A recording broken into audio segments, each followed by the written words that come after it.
Sir, two tangents drawn to a circle from a point outside it are equal in length. ठीक है, शाबाश। Abdullah,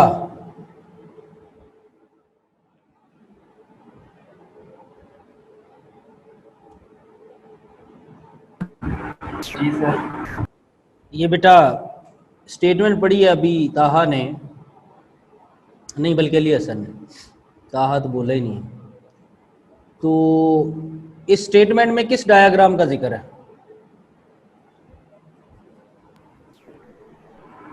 circle का। Circle. और circle के किस पार्ट का जिक्र है?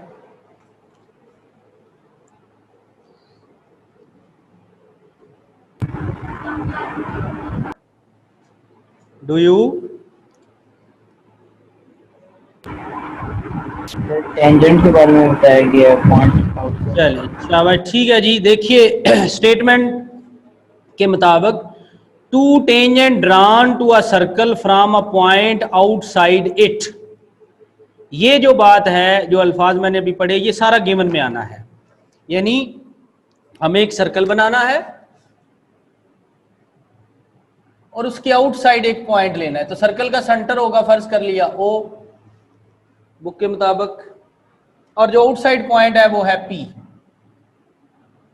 यहां से एक लाइन ऐसे लानी है जो सर्कल को टच करके ऐसे गुजर जाएगी,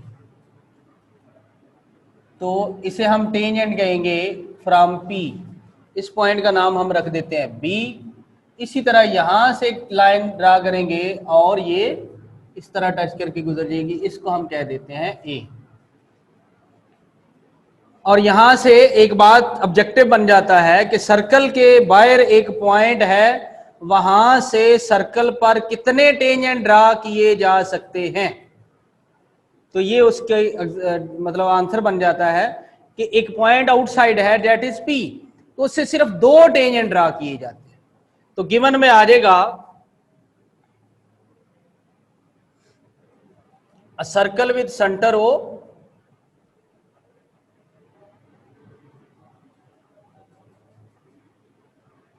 दूसरा point P A and P B are two tangents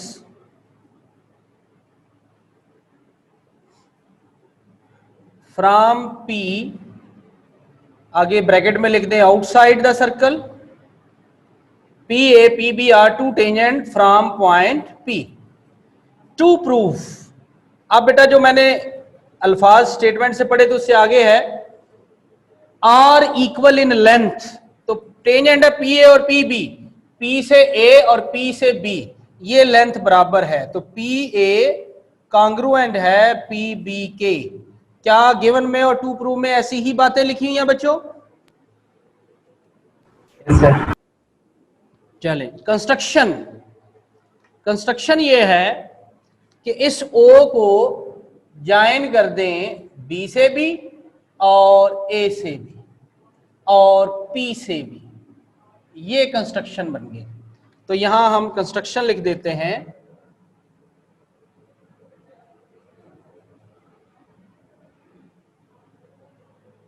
join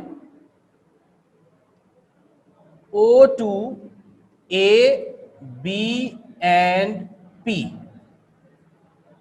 यहां भी समझे दो पॉइंट बन जाते हैं सच डेट, बेटा आपको याद है हमने इससे पिछले थ्योरम में पढ़ा था, ये ओ ए क्या चीज है, को बताएगा? Sir radial segment. शाबाश। और पी ए क्या चीज है? Sir tangent. Tangent. Radial segment और टेंजेंट परपेंडिकुलर होते हैं, ये बात हम पढ़ चुके हैं। जी सर। जी, तो इसी तरह ओ बी भी रेडियल सेगमेंट है और पी बी टेंजेंट है, तो ये उसके परपेंडिकुलर हो गया। सच दैट राइट ट्रायंगल्स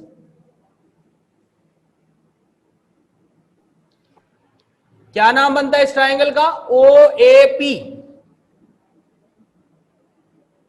और इसका ओ बी पी या ओ पी बी दोनों लिख सकते हो।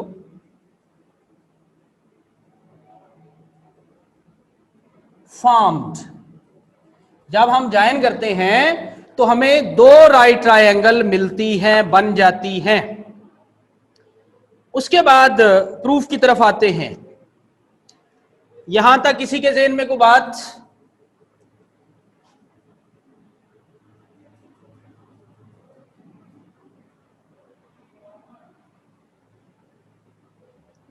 Statements,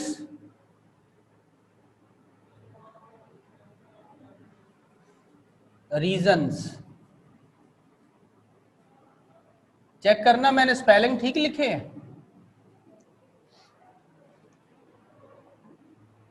yes sir.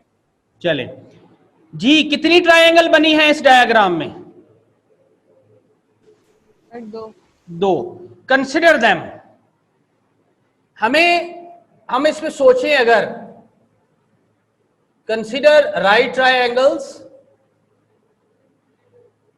एक का नाम है OAP और दूसरी का नाम है OBP। बेटा हमें टू प्रूव में क्या है, ये जिस पे मैं कट लगाने लगा हूं, PA और PB ये बराबर बनाने हैं हमने।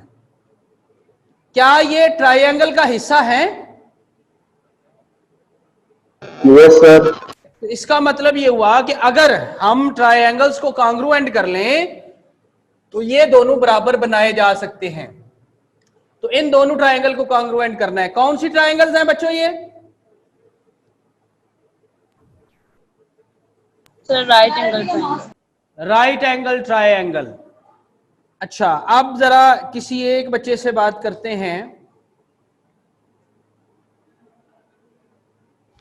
Awais Nasir,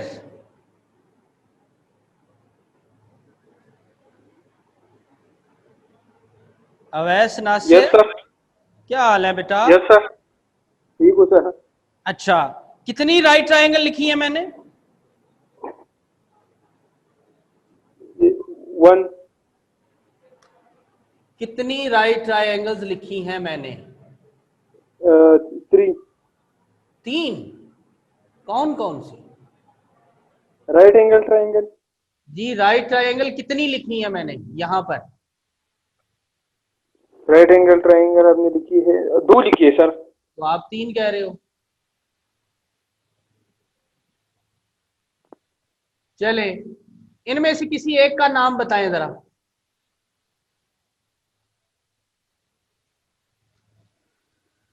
in right triangles में से मैंने उधर भी बना दिए हैं, किसी एक का नाम बताइए। OAP। OAP।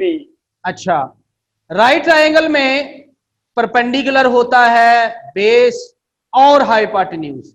इस OAP में हाइपोटेन्यूज कौन है? ए। Hypotenuse A. नहीं बेटा, साइड होती है। ए पॉइंट है, ए वर्टेक्स है, ए कॉर्नर है, साइड होती है हाइपोटेन्यूज। कौन सी साइड हाइपोटेन्यूज है? AP।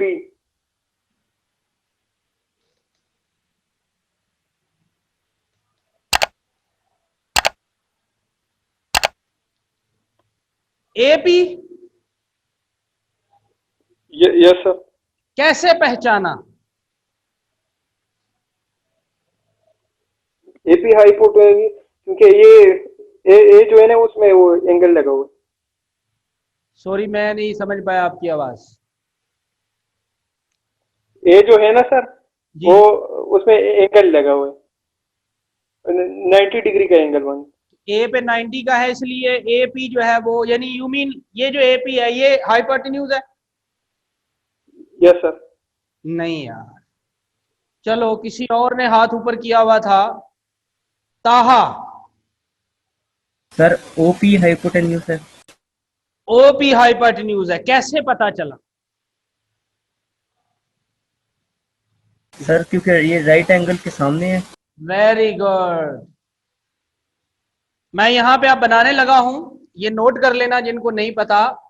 फर्ज कर लिया ये एक राइट ट्रायंगल है, 90 का ये एंगल है, इसके जो अपोजिट साइड होती है वो होता है हाइपोटेन्यूज। बाकी जो दो साइडें हैं इनमें एक परपेंडिकुलर होता है और एक बेस। ये जरूरी नहीं है ये परपेंडिकुलर हो, परपेंडिकुलर बेटा ये भी हो सकता है, नो इश्यू। आगे एक हमारा टॉपिक जब आएगा तो मैं आपको वहां पर मजीद क्लियर कराऊंगा। सॉरी बेस ही लिख दिया फिर। हाइपोटेन्यूज पे कंडीशन है, जबकि बेस और परपेंडिकुलर पे कोई कंडीशन नहीं है। ये भी परपेंडिकुलर हो सकता है और ये बेस हो सकती है। अगर मतलब उसको समझना है, मजीद आगे जाके बात तो करूंगा। अगर आपने ये एंगल कंसीडर किया तो ये परपेंडिकुलर, और अगर आपने ये वाला एंगल कंसीडर किया तो ये परपेंडिकुलर। मैंने रेड से ये थीटा इसीलिए लिखा है ताकि आपको पता चले रेड वाले थीटा के मुताबिक ये परपेंडिकुलर, ये बेस है, जबकि ब्लैक वाले थीटा के मुताबिक ये परपेंडिकुलर है और ये बेस है। ये बात समझ आ रही है? Yes sir. क्या हाइपोटेन्यूज दोनों सूरतों में चेंज हुआ है? क्या हाइपोटेन्यूज दोनों सूरतों में चेंज हुआ? No sir. हाइपोटेन्यूज चेंज नहीं होगा क्योंकि हाइपोटेन्यूज की कंडीशन जो आई थिंक ताहा ने बताया। Yes sir. शाबाश। क्या है? 90 एंगल के ऑपोजिट साइड जो होती है वो हाइपोटेन्यूज होता है। अवैस नासिर?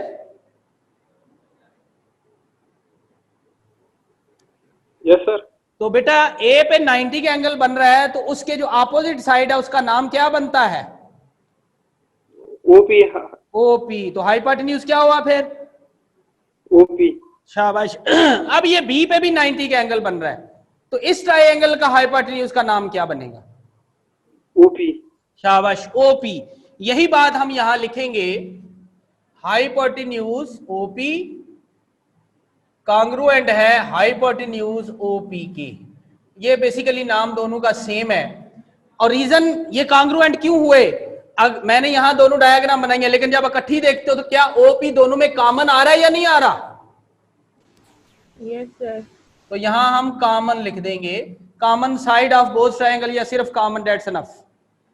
अच्छा, अब ये बताइए ओ ए रेडियस था, ओ बी भी रेडियस था, तो क्या रेडियस सेम होते हैं? जी सर। तो यहां पर हम लिखेंगे ओ ए कांग्रुएंट है ओ बी के, और रीजन लिख देंगे radii of same circle. Radius की प्लूरल होती है रेडियाई।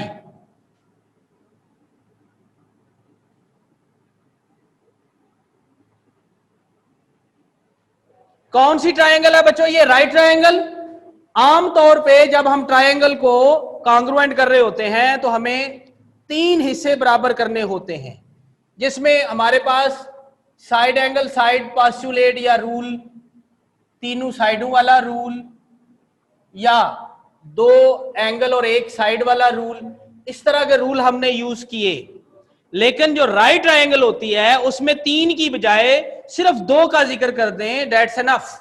और वो क्या है? उसमें एक हाइपोटेन्यूज होता है और एक साइड होती है। असल में यहां भी होते 3 ही हैं, यानी ये 2 साइडें आपने देख ली, एक 90 का एंगल तो दोनों में एक जैसा है ना, इधर भी 90 का और इधर भी 90 का, तो ये तीसरा हिस्सा भी बराबर हो जाता है। बेसिकली तो यही है, लेकिन आमतौर पे हम अपने शॉर्टकट के लिए सिर्फ राइट ट्रायंगल में 2 साइडें बराबर कर देते हैं, जिसमें एक साइड हाइपोटेन्यूज मस्ट है और एक कोई दोनों में से होगी, लेकिन अपनी मर्जी से नहीं होगी, जो अवेलेबल है वही होगी। तो क्या ये 2 ट्रायंगल की आपस में 2 साइडें बराबर हो गई हैं बच्चों? जी सर। और ये ट्रायंगल कौन सी है? Right triangle. तो हम कह सकते हैं कि triangle O A P congruent है ट्रायंगल ओ बी पी के, और रीजन लिख देंगे हाइपोटेन्यूज साइड कांग्रुएंट है हाइपोटेन्यूज साइड के। और जब 2 ट्रायंगल कांग्रुएंट हो जाएं तो जो उनके बाकी बच जाने वाले पार्ट हैं वो भी बराबर होते हैं। तो बेटा देखना इधर, ये जो ट्रायंगल है, अगर मैं इसको इस तरह से फ्लिप कर देता हूं या फोल्ड कर देता हूं तो देखिए क्या ये जो साइड आ रही है इसके ऊपर आएगी कि नहीं आएगी? आएगी सर। और क्या नाम है इनके, एक का नाम है PA और दूसरे का नाम क्या है PB।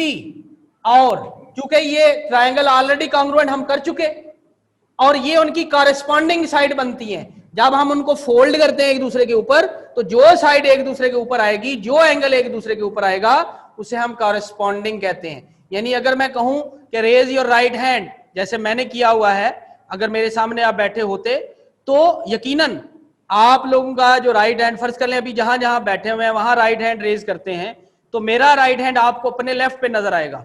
लेकिन अगर आप मेरी जगह आके खड़े हो जाएं या मैं आपकी जगह आके खड़ा बैठ जाऊं तो यकीनन क्या होगा कि एक जगह पे आएगा, तो ये कॉरेस्पॉन्डिंग राइट हैंड कहलाएगा। इसी तरह ये कॉरेस्पॉन्डिंग साइड्स कहलाएंगी। तो यहां पे हम लिखेंगे corresponding sides of congruent triangles। अब बेटा देखें जो आपका टू प्रूव है, क्या उसमें यही बात लिखी हुई है? Yes sir. तो यही हमने प्रूव करना था। बुक वाला जो है उसने आखिरी लाइन की रीजन नहीं लिखी हुई है, ऐसा ही है।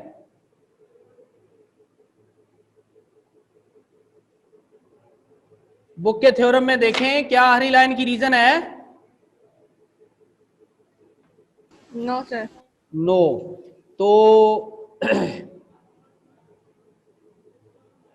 आमना,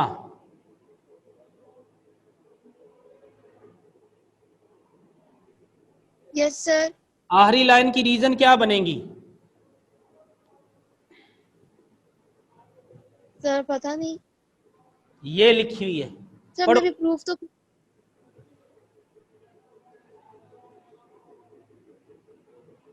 पढ़ो बेटा।